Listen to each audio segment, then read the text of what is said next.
அந்த கடவுள் மாதிரி இருக்கிற அந்த பச்சை பிள்ளைங்களை இழந்திருக்கோம்யா. என் அக்கா தங்கச்சி அண்ணன் தம்பி குடும்ப உறவுகளை இழந்து அந்த வலியோட இருக்கிற என்ன நீங்க ஏளனமா பேசுறீங்களா? என் மேல பழிய தூக்கி போடுறீங்களா? இப்படி ஒரு சம்பவம் நடந்துருச்சு. இது ஏன், எதனால, அதுக்கான பின்னணி என்னன்ட்டு அந்த வலியோட வீட்டுல உட்கார்ந்துட்டு இருக்கிற ஓடி ஒளிஞ்சிட்டான் வர சொல்றீங்களா? வாயின்னு முன்ன இருந்தா என்ன வேணாலும் பேசுவீங்களா?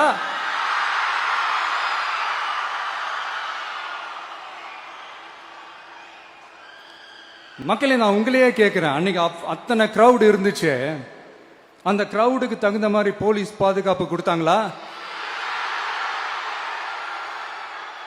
இந்த இடத்தை எடுத்துக்க சொல்லி நாங்க தான் சொன்னோம்னு ஒரு போலீஸ் ஆபீசர் பேட்டி கொடுக்கிறாரு. அதுக்கு என்ன இவ்வளோ வலி, இவ்வளோ காயங்கள் கொடுத்துட்டு பழிய தூக்கி நம்ம மேல போட்டுட்டு அதுல ஒரு அரசியல் ஆதாயம் தேடுறீங்களேயா?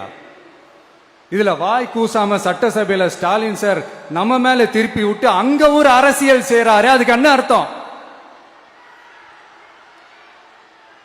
நமக்காக வந்திருக்கிற மக்களை காக்க வைக்கிறதுக்கு நாம் ஒன்னும் ஆதாயம் தேடுற அரசியல்வாதி எல்லாம் கிடையாது. மக்களுக்காக அரசியலுக்கு வந்தவன் இந்த விஜய்.